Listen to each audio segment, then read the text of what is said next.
You three should get a room already. The sexual tension in this chat is unbearable.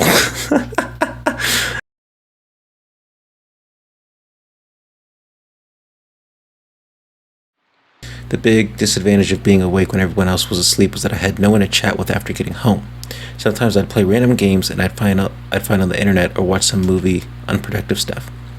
It's an email by Blaze Marktree. His first name is Blaze. Blaze is an old classmate of mine. He was the smartest in our grade. No, probably the whole school. He also generally kept people at arm's length. I barely knew anything about him because of that. Why was he sending me an email? Send this email to another person or you die in a week. That's why he's sending that to you. My name is Blaze Marktree. You might remember me from our shared time at school. Recently, a couple of past classmates and I decided that it would be a great idea to catch up with everyone. This might serve as a great opportunity to reforge connections and learn more about the paths everyone has taken. Ideally, this could result in an in-person reunion in the future. I have linked an invitation to a group chat that we created and invited all classmates to below. Now, note that you will need to install a free piece of chat software called Full Chat to participate. Don't hesitate to let me know if you have any questions or concerns. Yours sincerely, Blaze Marktree. So the guy who kept everybody at an arm's length is all of a sudden reaching out to everybody and is going to invite you to a chat. This is like that what was it called? The dark web unfriended movie, something like that. Don't join random chats. You're the only one I know who writes such long paragraphs in full chat. I mean, you write what you gotta write to get the point across. And wasn't all of that information already in your email? True. Never hurts to make sure that everyone is on the same page. Also, I would recommend spelling an email as it is a compound. Blaze, shut the fuck up. You don't write e-business or e-learning either, do you? Anyway, it's nice to meet you again, Amy. Just completely dismisses Blaze. Nice to, oh. And I also gotta type these out. Oh, what if I just...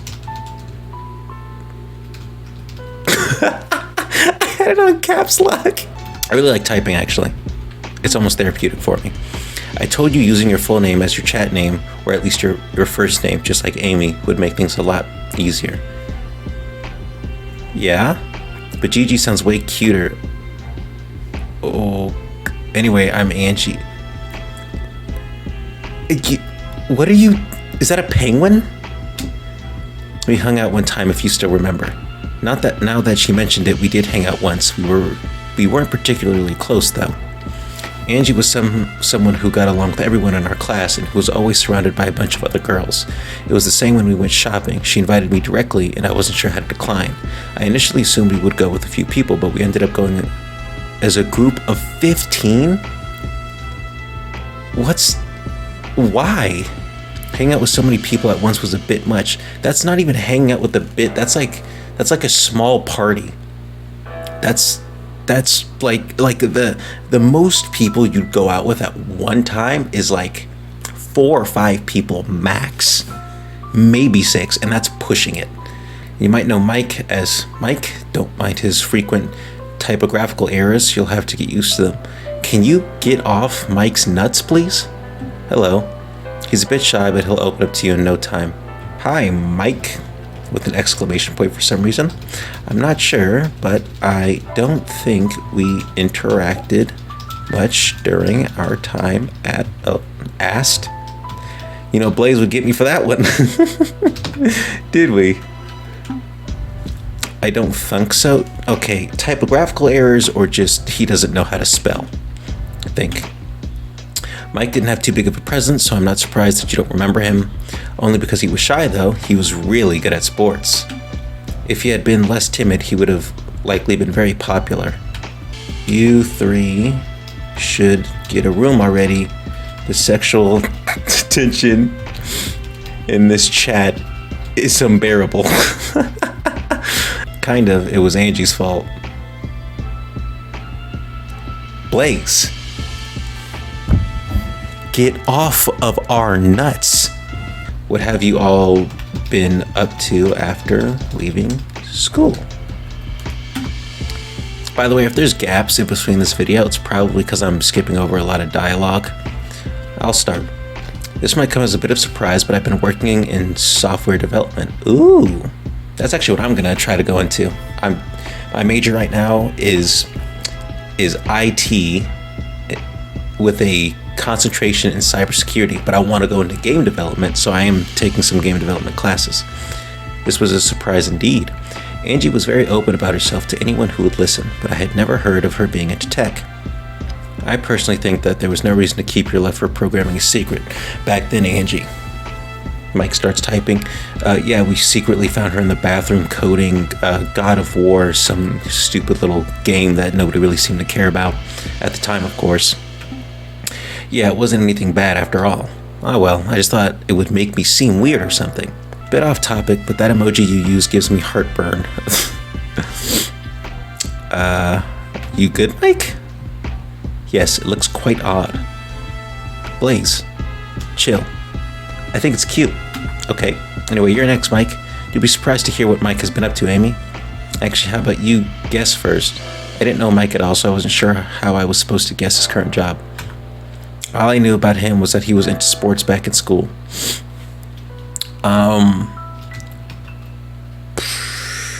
gonna take my own thought here. I'm gonna say professional taint tickler.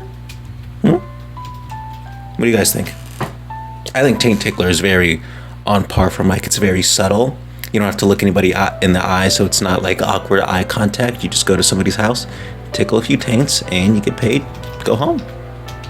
Just like any other decently respecting job. I knew you'd guess that. Oh, well, that doesn't take a lot of deduction to guess that. It's probably a bit of a weird jump from sports, but I work with animals. I enjoyed sports in school, but I also really liked biology. I always felt less awkward around animals than humans, unless of course when I was tickling taints, but I don't do that anymore. So I ended up studying zoology and became a keeper. Oh my god, that's like so hot. How do I type? Let me type. That's really...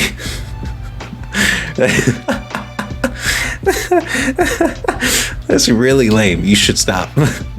That's really cool. So, oh my goodness, the wire of my headphones is getting in the way. So, you work at a zoo. Yeah, it's really fun. I actually forgot to account for that. I'd have to work with other people even when working at a zoo.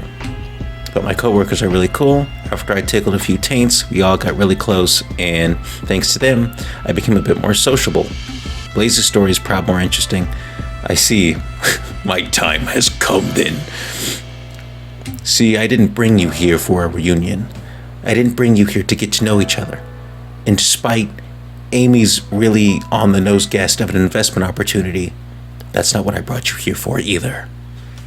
I knew early on that I wanted to study and practice law. I figured it would be an adequate challenge and prove to be a fulfilling career path. After some research, I concluded that one of the best options for me was Yale University in the United States of America. Were we not already in the US? Did you need to specify the country? It has a fairly low acceptance rate, but I wasn't too worried. Currently, I'm in my last semester. Do you have any further questions? I do. How big is that stick in your ass? Okay, enough fooling around. That sounds great. What is it like to be a total dick? Okay, no, can't type that either. Well, it's hard to generalize as this is a very big country, but what impressed me was the contrast between the big cities and the more rural areas of America. I also really like spending time at the parks. They're very pleasant. I don't need any friends in America. I can just hang out online with you. You don't need to be online all the time, though, Blaze. Maybe if you weren't, you wouldn't be so unapproachable. Oh, that's sweet. Amy, Blaze may seem very unfriendly and pedantic, but he's actually very nice. He always helped me with anything if I needed any help, and not just with studying. Yeah, he's a bit of a tsundere. He also helped me with my taint tickling hobby. What? What is tsundere? Are we talking about like oh, I forget the name. Tsundere?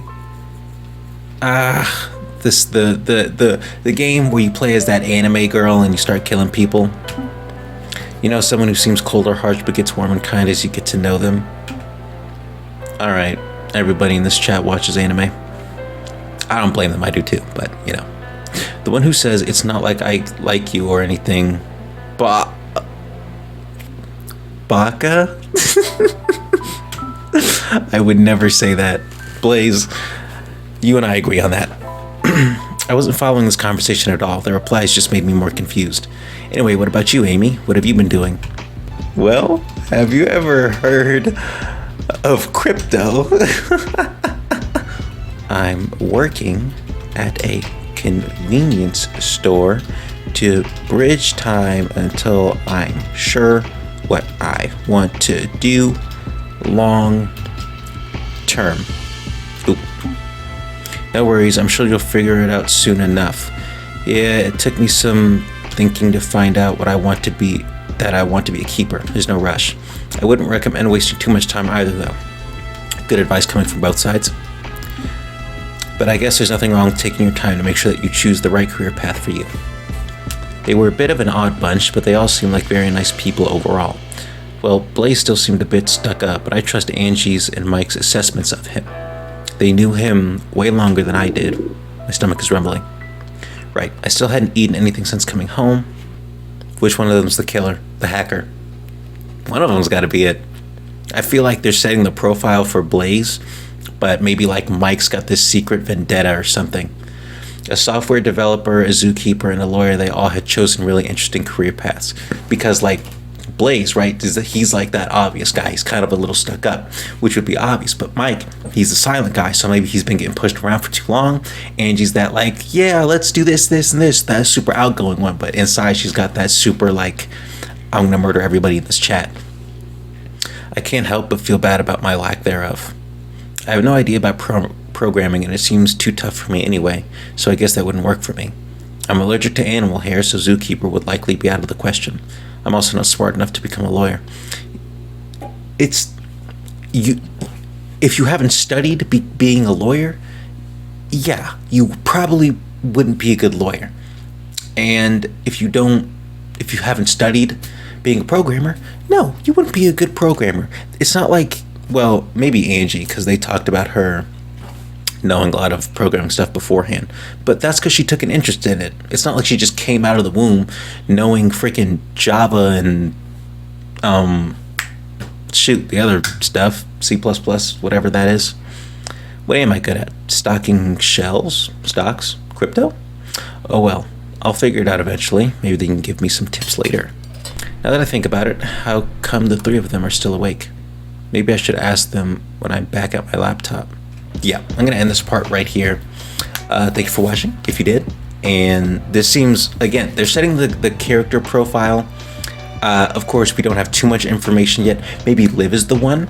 Maybe like Liv was an anonymous sender who sent Angie the thing and was like, hey, yo, start this thing. I'm some other classmate, right? And then she starts this, but Liv was behind it.